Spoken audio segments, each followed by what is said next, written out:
Euh, Bien sûr, des remerciements à vous, Madame Contesso, et à la présidente et à l'association Albatros. Euh, on s'est déjà rencontrés ici. Et c'est pas une fausse modestie que de dire que ce que j'ai appris, je l'ai appris de gens comme vous. Et l'expérience que vous avez fait remonter au niveau national, législatif, réglementaire, il est le fruit de l'action de l'ensemble des bénévoles et des services de soins palliatifs qui a fait émerger une autre façon de prendre soin qui aujourd'hui est indissociable de l'action médicale. Je voudrais aussi bien sûr remercier mon confrère, dire à Marouane combien je suis heureux d'être là avec lui. D'abord parce qu'il représente mon ami Christian, mais aussi parce que lui-même a fait un travail très important au niveau national pour que notre République laïque, ouverte, soit une République apaisée.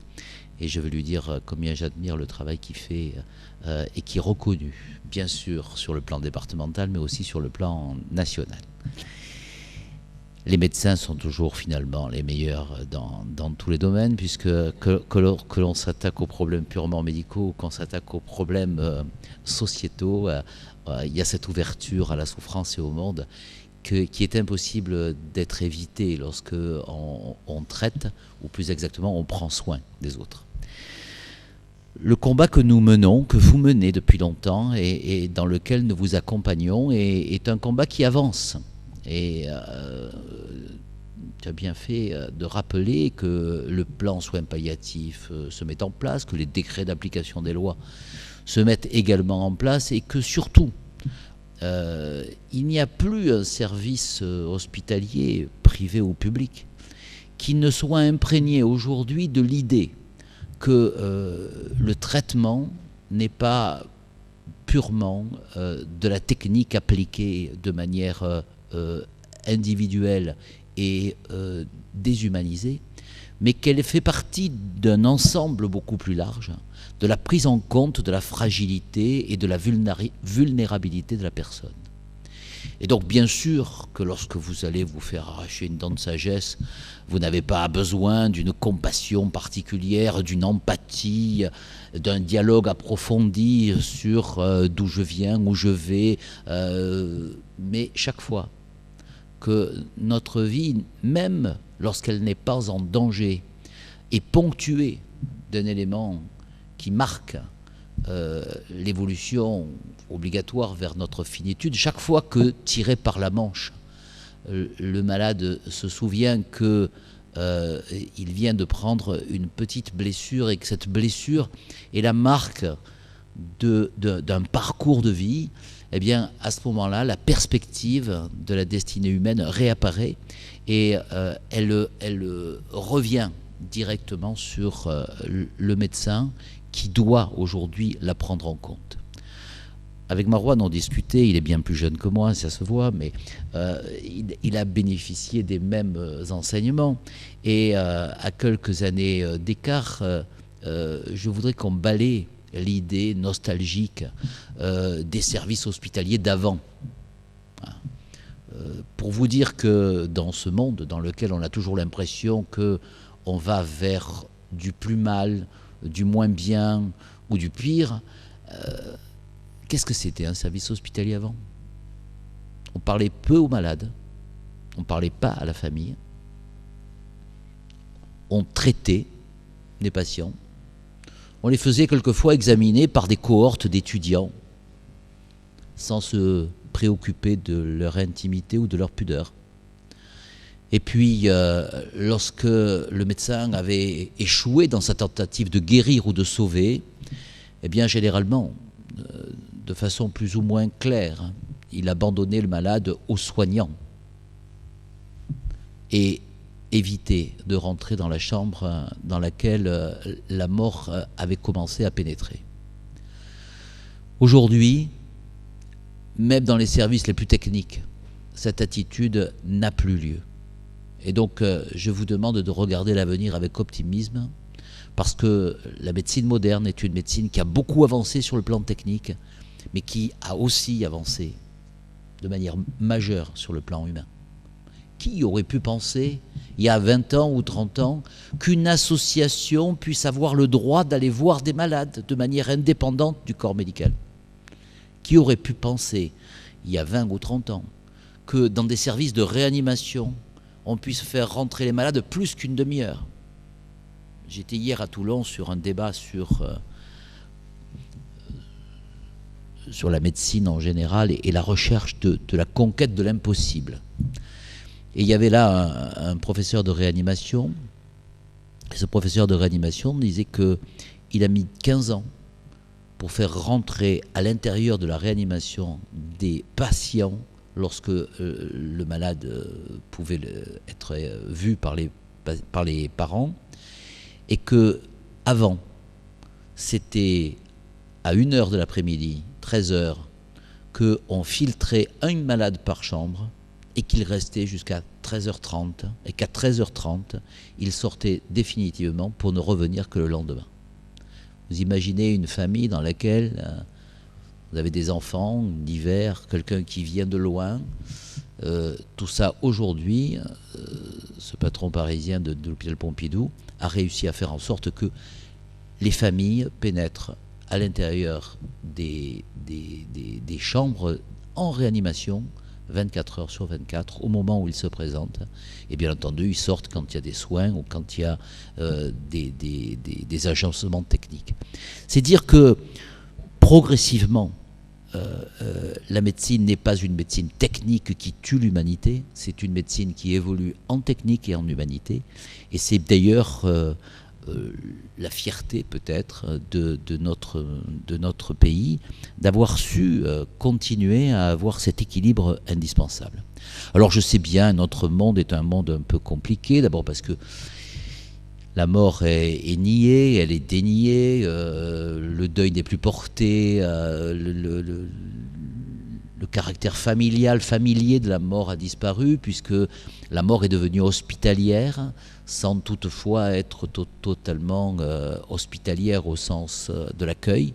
Et on a, dans cette pièce, on est dans une grande ville, on a 8 chances sur 10 de mourir à l'hôpital, et on a 9 chances sur 10, si on ne fait pas de mort subite, de mourir par un renoncement de mise en place d'un traitement jugé inutile ou un arrêt d'un traitement jugé inutile. Parce que la réalité médicale, bien comprise aujourd'hui aussi par l'ensemble des soignants, mais aussi par l'ensemble des patients et des citoyens, c'est que tout ce qui est possible n'est pas forcément nécessaire et tout ce qui est possible n'est pas forcément souhaitable.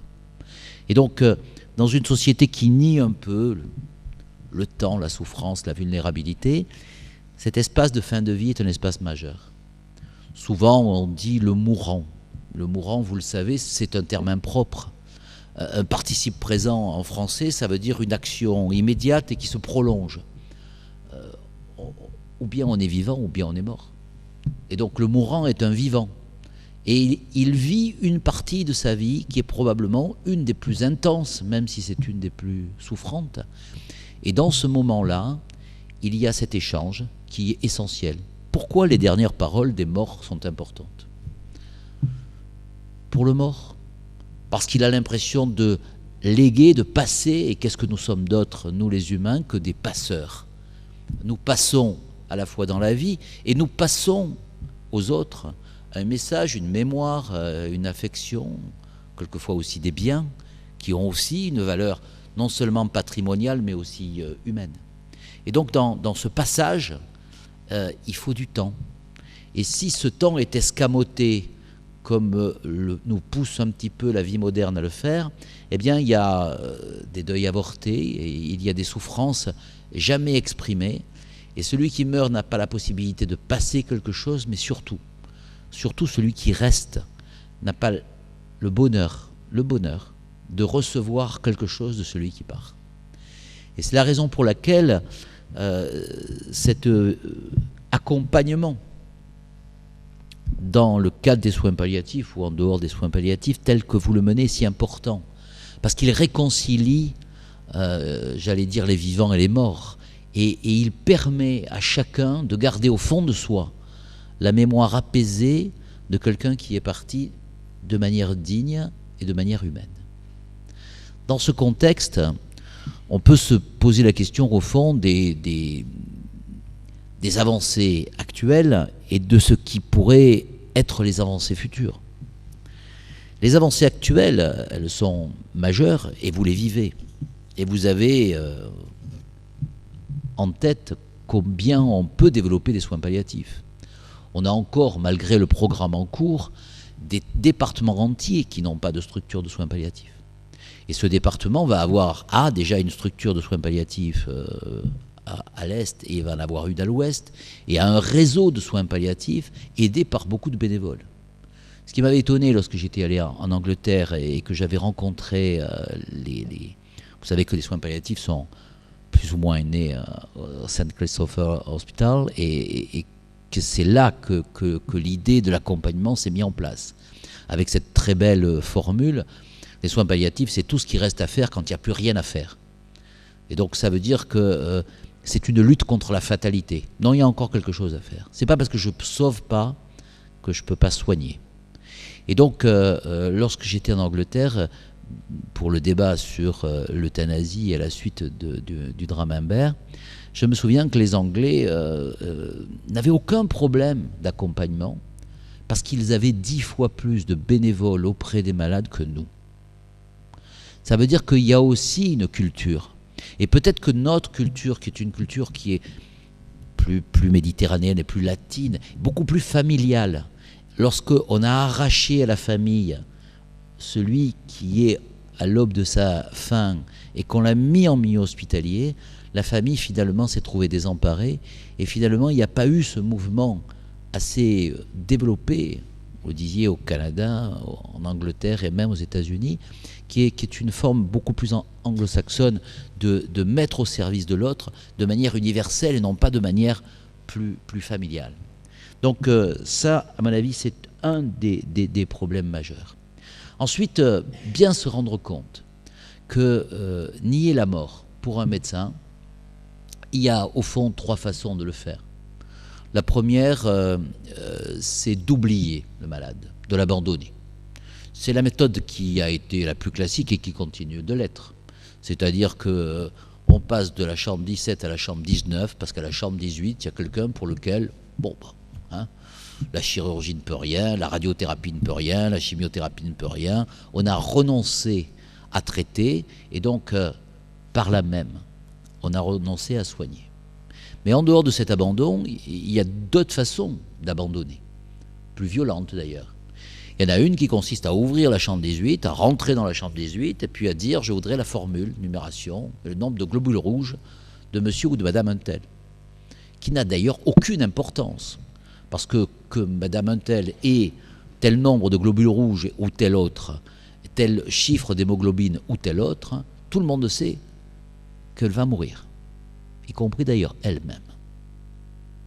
Et donc dans ce contexte-là, la demande supplémentaire d'examen complémentaire n'a qu'un intérêt, protéger le médecin. Et en demandant l'examen, il reconsulte l'examen et il fait comme si on allait guérir celui qu'on sait qu'on ne veut pas guérir. Il y a une très belle étude qui vient d'être publiée par le docteur Ferrand à Paris, qui a montré, par exemple, qu'encore aujourd'hui, en ressortant des dossiers antérieurs, des dossiers de malades qui sont déjà décédés, on s'aperçoit qu'il y a un moment où toute l'équipe médicale et soignante, familiale et le malade lui-même savent qu'il n'y a plus rien à faire pour sauver. Et que malgré ce, dans les 15 jours qui précèdent le décès, un certain nombre d'examens sont pratiqués pour faire des diagnostics précis ou pour faire des traitements complexes. Eh bien, ça veut dire que c'est culturel. C'est pas la volonté à tout prix de faire un scanner pour faire un scanner ou de faire un examen biologique pour faire un examen biologique. C'est que l'approche de la mort est une approche complexe, y compris pour le corps médical.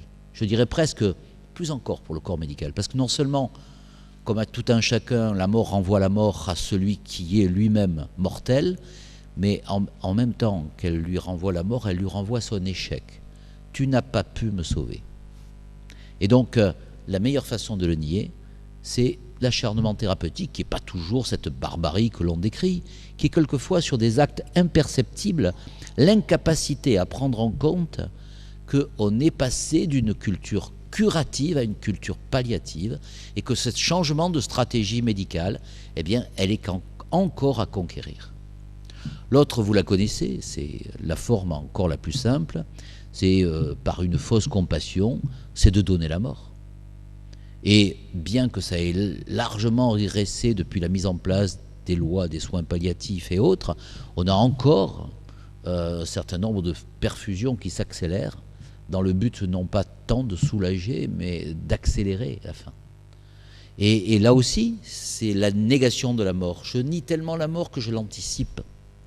Et je l'anticipe parce que je ne suis pas capable d'accompagner. Qu'est-ce qu'il y a qui émerge au fond chez un malade qui demande la mort? Parce qu'il est aussi idiot de nier qu'un certain nombre de malades appellent la mort. 3 notions majeures sur les études canadiennes comme sur les études européennes. L'abandon. Si je suis abandonné et que je sais que je vais mourir, à quoi me sert cet espace? Je n'ai rien à passer à l'autre. Je n'ai rien à transmettre à ceux que j'aime. Je n'ai pas les gens que j'aime autour de moi. Et donc, à quoi bon parler? À quoi bon donner? À quoi bon retrouver la petite lumière indispensable?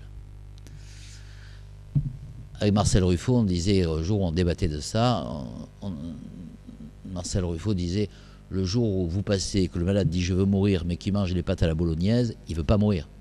Parce qu'il est dans le présent.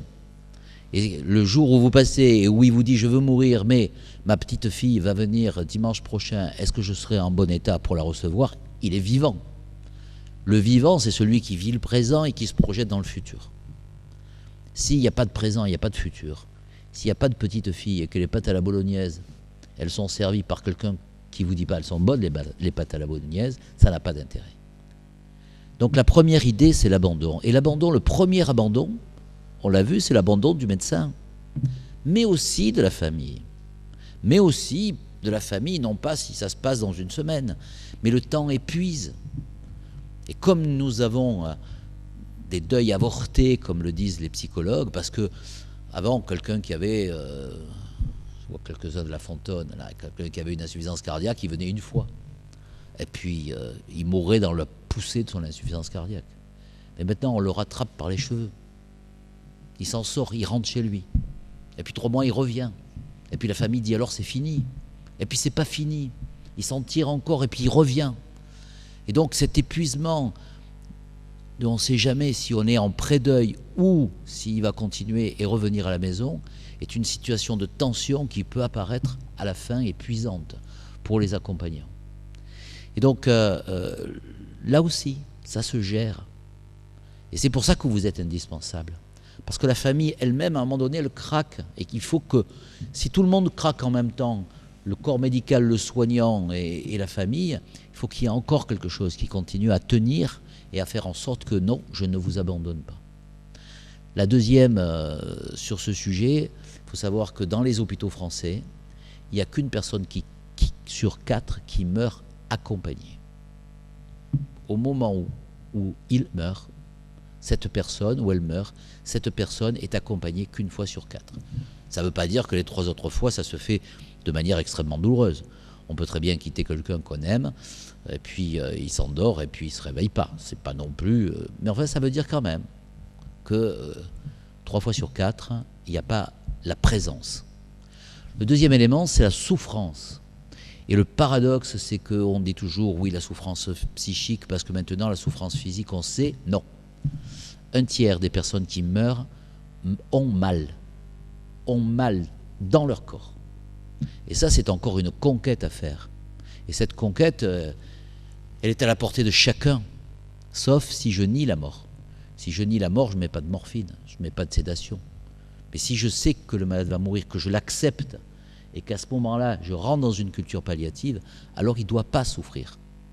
Non-abandon et non-souffrance. C'est les 2 éléments que les malades qui veulent mourir apporte en argument. Et le troisième est un argument qui est plus difficile à gérer parce qu'il est existentiel, c'est la perte du sens de la vie. À quoi ça sert ? À quoi je sers ? Et puis, comme notre société qui est toujours en train de faire des comptabilités et de dire combien coûte ceci ou combien coûte cela, on a passé quand même le message. Vous coûtez cher. Hein ? Puis quand vous mourrez, vous coûtez cher encore. Et donc, ce poids d'être de trop et de coûter à la société est un des éléments qui fait perdre le sens. Et donc, Sartre dit, à un moment donné, dans L'être et le néant, il dit « on n'a jamais honte tout seul ». Ça veut dire que le regard de l'autre est essentiel. Je vaux parce que je lis dans le regard de l'autre. Si l'autre me regarde de manière qui me laisse penser que je n'ai pas de valeur, j'ai pas de valeur. Si l'autre me regarde en considérant que j'ai une valeur, j'ai une valeur. Et donc, celui qui va vous raconter sa jeunesse ou qui va vous raconter tel épisode de la vie, de sa vie, celui qui va vous parler du but de Lens marqué à la 90e minute contre Nice, il est vivant parce que il vaut ce que sa parole vaut. Et donc, vous le regardez comme quelqu'un qui est votre égal, comme une personne humaine. Et parce que vous lui parlez, vous lui donnez de la valeur. Et donc, non abandon, non souffrance, pas de perte de sens. La vie vaut. La vie vaut non pas uniquement dans la rentabilité, la jeunesse, la force, la performance. La vie vaut parce que la vie est une personne humaine. Donc ces éléments-là, ce sont des éléments très très forts qui continuent à imprégner la conquête que nous avons sur l'indifférence et une société qui, vous le savez, est partagée entre deux grands courants. Un courant qui est solidaire, qui dit il y a un vulnérable et ce vulnérable, je dois lui donner sa chance. Ça n'enlève pas la responsabilité ou la liberté de celui à qui on considère que la vulnérabilité existe. Ça ne le dénigre pas non plus. Mais une société qui serait indifférente aux plus faibles, c'est une société qui n'a pas besoin de lois. Les lois sont faites pour protéger les faibles des forts.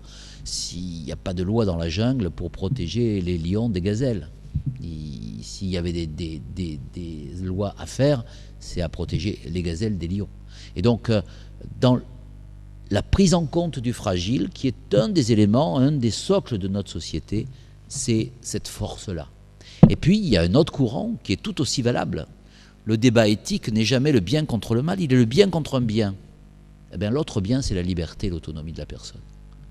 Je ne peux pas assister les gens, malgré eux, contre eux. Et donc, cette autonomie de la personne que je dois prendre en compte, c'est cet équilibre toujours difficile à trouver entre je te secours, mais en même temps, je te laisse libre. Je suis en face de toi et c'est toi qui guides la fin de vie, parce que la fin de vie, c'est encore de la vie et plus qu'encore de la vie. Et donc, je te donne la possibilité de dire cet examen, je ne le veux pas.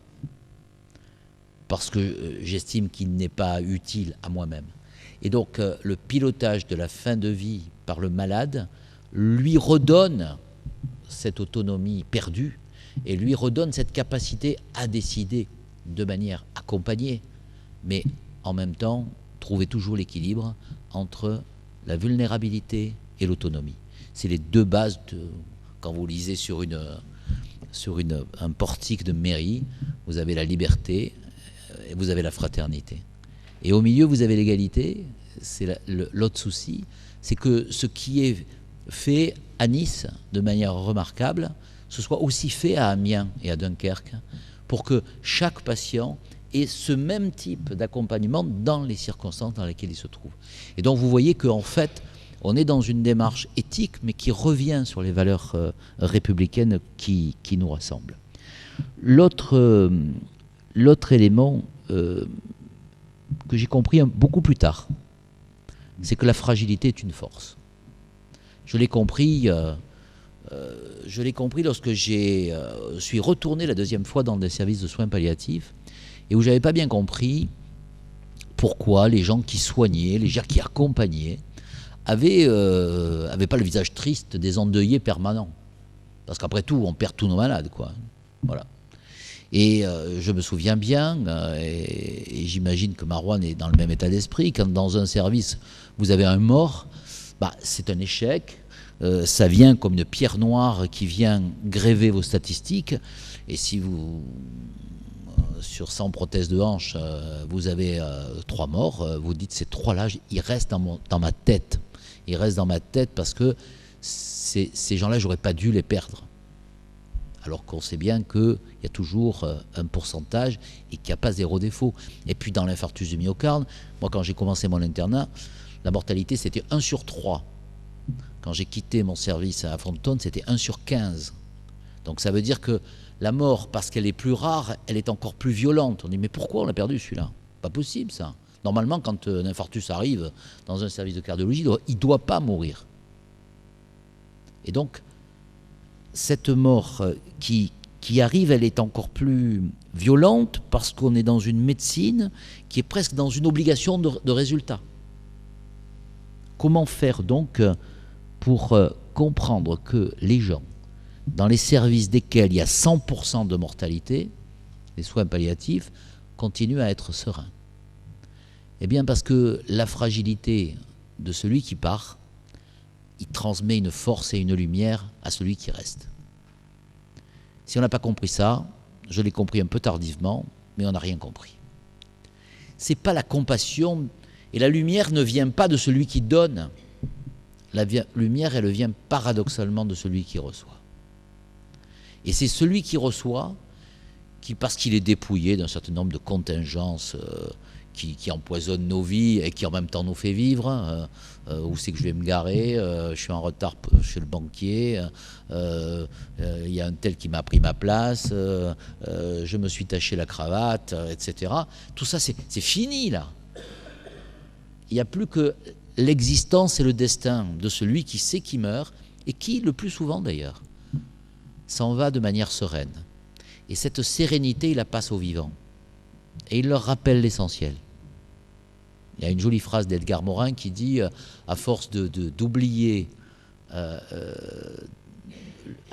force de se focaliser sur l'urgence, on en oublierait l'essentiel et l'urgence de l'essentiel. On a toujours l'impression que ce qui est urgent, c'est important. Regardez bien ce qui est urgent dans votre vie. C'est toujours futile. Et donc, si de temps en temps on lève la tête et on dit c'est quoi qui est important, eh bien, le mourant, dont j'ai dit que ce n'était pas un bon mot, ben le mourant, il vient nous rappeler, attention, ce qui est important, c'est pas ça. Ce qui est important, c'est le lien. Ce lien humain est indispensable. Et le vivant, qui soit très proche ou qui soit accompagnant, eh bien, il reçoit cette lumière.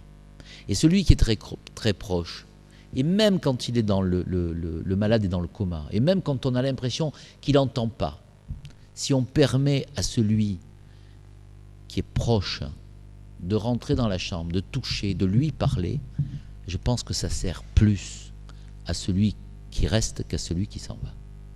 Et donc ces éléments-là, c'est des éléments qui sont dans l'essence même de la destinée humaine. L'homme, il est homme quand il oppose son pouce à ses doigts, quand il se met debout, quand il augmente son lobe frontal et quand il enterre ses morts. Quand il comprend sa finitude et qu'en même temps, il l'accepte, il la représente, qu'il en ressent le vide, mais en même temps, il en ressent le lien. Et donc, aujourd'hui, faut-il d'autres lois, faut-il d'autres décrets? Il faut surtout une prise de conscience qui est en train de se faire. Cette société dans laquelle on a toujours un peu l'impression qu'on est dans la quête du futile, on est dans l'urgence de l'action, on est dans la médiatisation permanente. Il y a des choses que les gens ont soif et ont besoin, c'est la quête de sens. Et forcément, celui qui s'en va, il vous redonne du sens. C'est la raison pour laquelle je pense que de temps en temps, je dis à quelqu'un qui vient et qui est à la retraite, c'est pas un bon sujet en ce moment, mais enfin, plutôt c'est le bon sujet.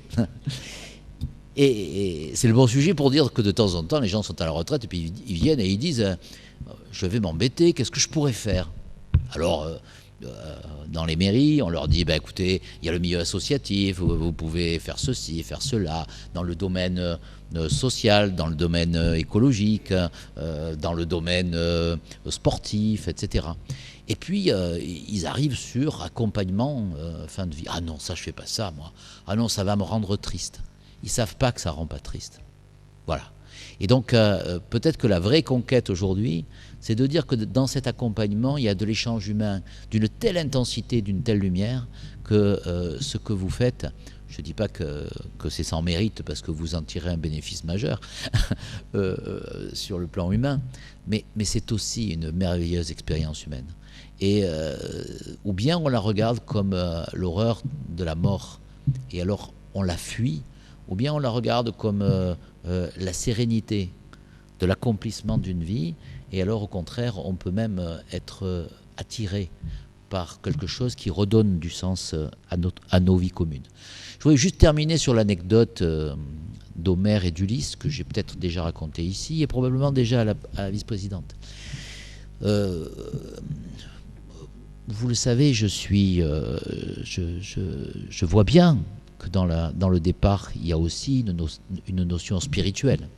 Et je ne veux pas nier le rôle des religions, mais je voudrais évoquer avec vous quelque chose qui est laïque. Et qu'est-ce qu'il y a de plus laïque que la lecture de l'Odyssée d'Homère ? Homère, il arrive avant toutes les religions monothéistes. Et donc, on ne peut pas être accusé de faire du prosélytisme. Qu'est-ce qui se passe ?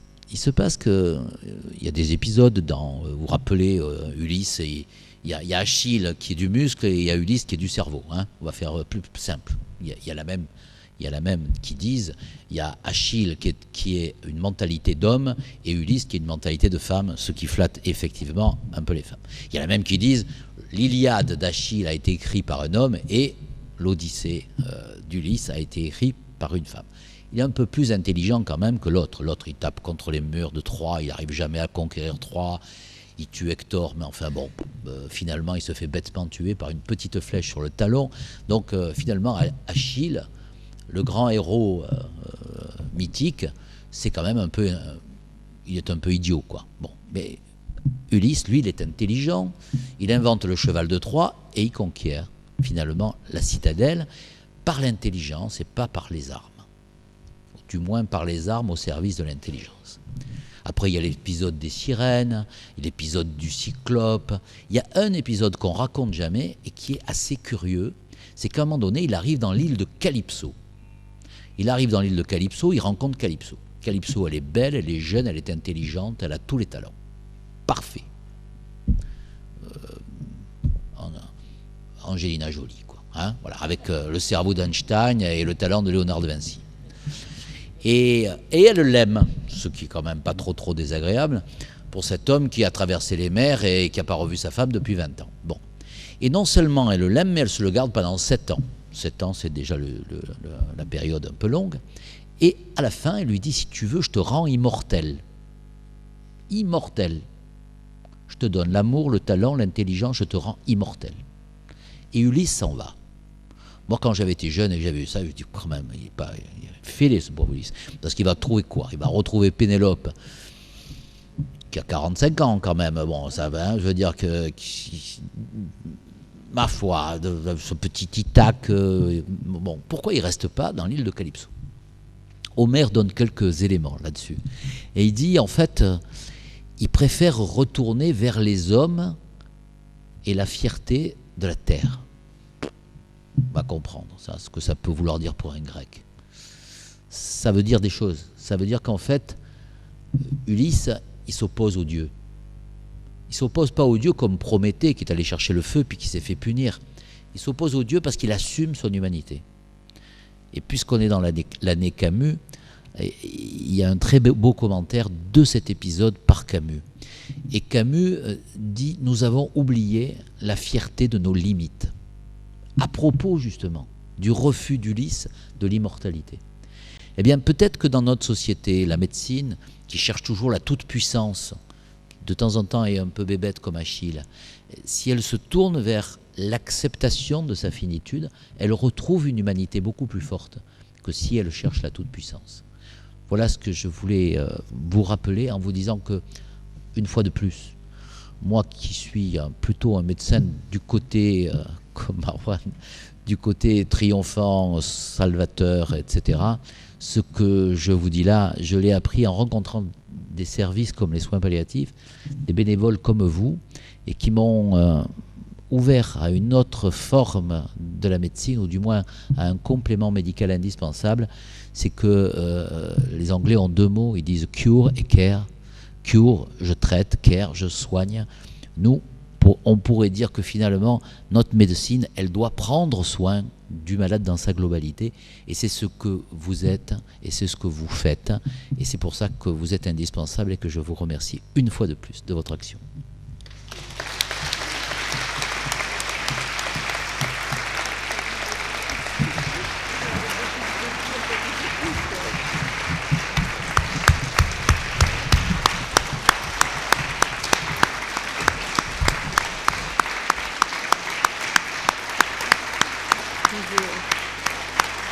On ne voudrait pas que ça s'arrête.